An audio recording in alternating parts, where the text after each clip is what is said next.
Hey guys, it's Joy. I just wanted to do my kind of my Hello Summer list. It's for the Virtual Homeschool Co-op, and I really liked these questions. They're really fun to answer, and I have enjoyed watching some of your other videos. They're super fun to watch. So without further ado, I'm going to get right into it. Question number one was, do you do any school curriculum over the summer? I really try not to because I really need a break. I have to recharge, and summer is just a time that I really try not to do any formal curriculum. Last summer I tried to do it. I think I did it all the way through June, and when July hit I was like, I'm dying. I have got to let this go. And even when August rolled around, I still wasn't recharged, and so I learned a valuable lesson for me that I cannot do that. However, I will say this summer, I had made the choice to slow down on our math curriculum last year so my son could catch up with his math facts, and he just really was struggling learning the math facts. And so I was like, we're just going to slow down. And so we did, but then we started our third grade math curriculum late. So we have about 20 lessons left in that, and we are doing 3 a week. I was trying to do 5, but it's turned out to about 3 a week. And so we're hoping to get through that just so we can then start the school year on track. So that hasn't been too bad. It's just, it's just enough that will keep us on track, but it's not too much where we feel like we're doing formal school. Not that anything about our school is formal, but you know what I mean. Let's see. Do you have a set date for the start and stop of summer, and are they the same each year? That's the second question. I don't think so. We typically follow the public school year, but we don't start the same day every year, and it's but it's not exact. So that's pretty much the answer to that question.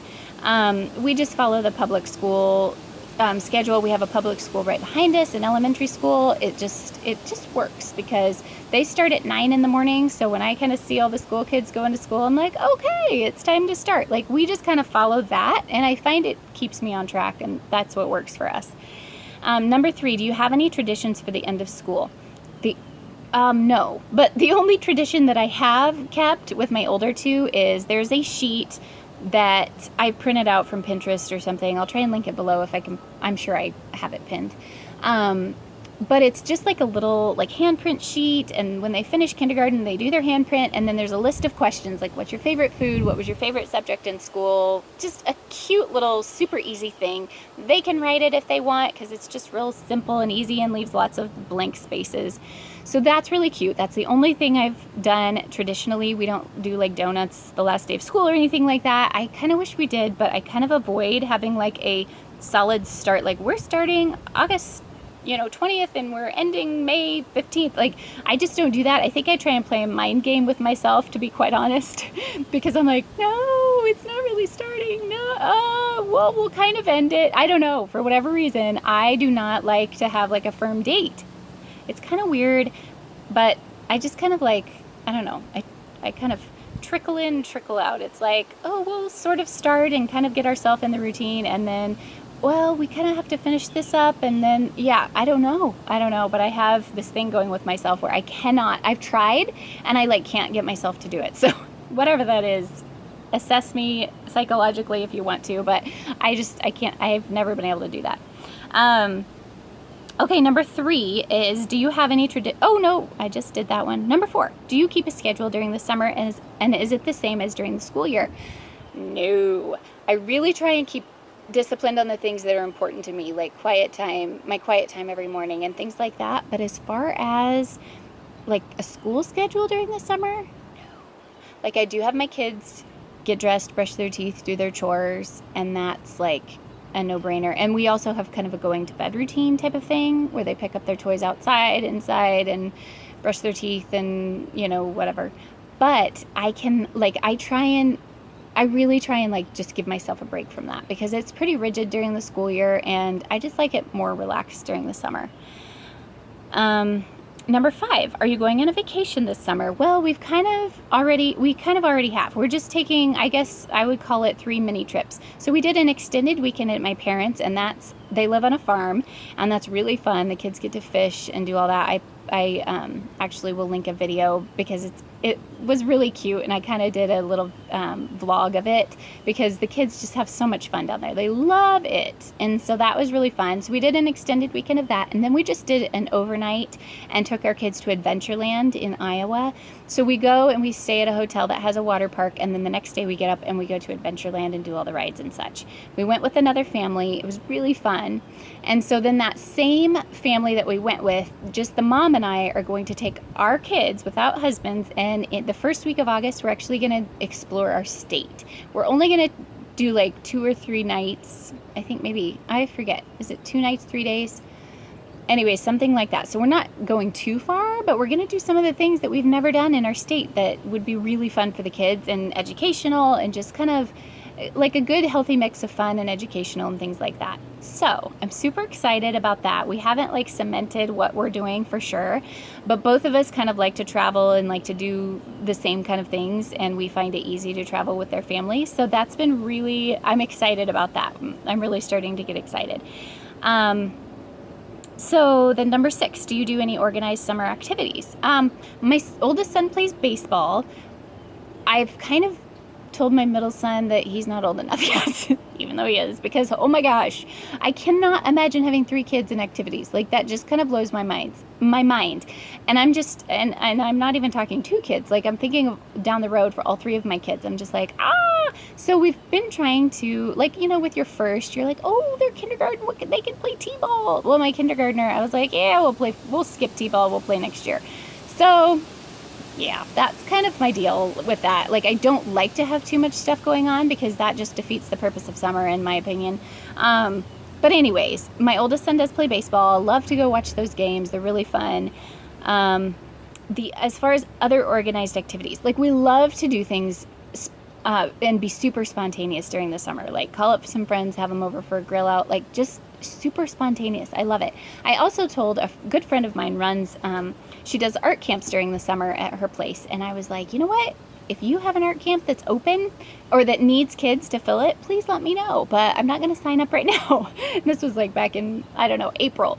She's like, okay. So she called me in June and she said, hey, I need to fill this camp, and would you be interested? And it was for ages 5 to 9, so all my kids fit in it. I was like, sign me up.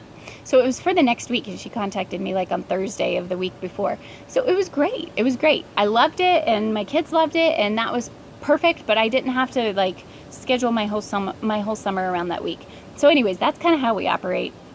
The other thing is we really try and do some really kind of educational fun things. I mean, they're all over the place if you look for them. So we have this, it's called the Spring Creek Prairie. It's like the Audubon, I don't even know what the name of it is, but I always call it Spring Creek Prairie.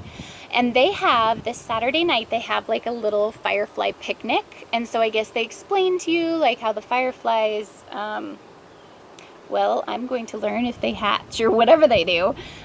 So we're going to go do that, and you bring your own food, and they explain it, and you walk around and whatever, and we're going to have to do a major tick check when we get back, but that's beside the point. I found a tick on my son today, and I do not like ticks.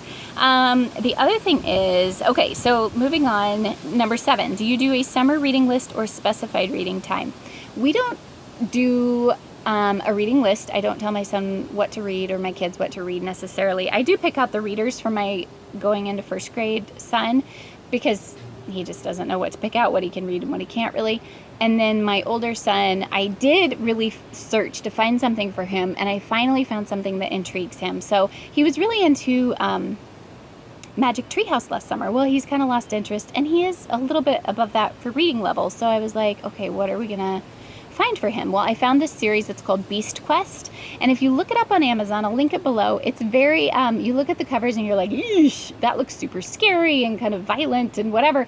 It's not. I read through the book, and it's very, like, it's just a hero story, and there's like it's a kid, and he is always trying to find, some beast is under a spell and chained up, and he has the key, and he has to go find this and unlock it and free the beast. That's basically the premise of the story. There's a girl in the story who goes on these adventures with him. Very cute, very benign, I would say. My 9-year-old really likes those. And maybe, I don't know, as far as reading level, I honestly don't know where they are, but they're perfect for him because there's a few words he doesn't know what they mean, but for the most part, he can read it on his own. Let's see. Okay. Do you do, oh wait, specified reading time? No. Sometimes they get up, they're sleepy, and they're all on the couch, and I'm like, let's read. And other times I do make them read before they play video games or watch a movie in the afternoon. So that is the one thing I make them do, because it's highly motivating to my kids. Number 9, what is your favorite part of summer? Oh my gosh, all of it. I love summer so much. I always have, probably always will. I love it. I love swimming. I love like spontaneous things. I just love it all. And it's just, there's so much to do, and you can bike and walk everywhere. It's great. So I really like that. I really like summer. It's my favorite. Number 10, bedtimes. Do they exist, and do you let your kids sleep in? Well, okay. It's not like we let our kids go to bed at like 11 every night or anything like that. But we do try and start bedtime at 8, or we try and be home by 8. So then usually our kids are in bed around 9, and we kind of still just put them all to bed at the same time, just because that's the easiest. Or sometimes my older son will get involved in something, or my husband's out working in the garage and he'll be out there, and I'll put the little two to bed or something like that. But typically we get them in bed between 8 and 9, and then sometimes I'll let my kids read and look at books or whatever. And lately they've been like totally sacking out, so that's been good. And then sleeping in, I don't ever wake my kids up. It's not that I feel super strongly about not waking them up. It's just, we don't have anything to do. And so they're typically up between 7 and 8 anyways. I mean, sometimes they'll sleep in till 8:15, 8:30 if they're really tired. But for the most part, they're up at the same time anyways. So it hasn't been a big issue. I sure would let them sleep in if they wanted to, but yeah, so that is kind of my my video on how I do things over the summer. Pretty chill, pretty relaxed, and that's the way I like it, because that's the way I feel recharged by the time school comes around again, and I am ready to like hit the pavement. I feel like last summer I taught myself a valuable lesson that if I try and do school all the way through the year, all the way through the summer, I just burn myself out. So I enjoy summer so much, I just kind of don't want to think about school for a while. And so that might have something to do with it. I really like summer, and it's just, I want to enjoy it to its fullest capacity. So I hope you guys have enjoyed this video. I can't wait to watch more of yours, and have a great day. Bye.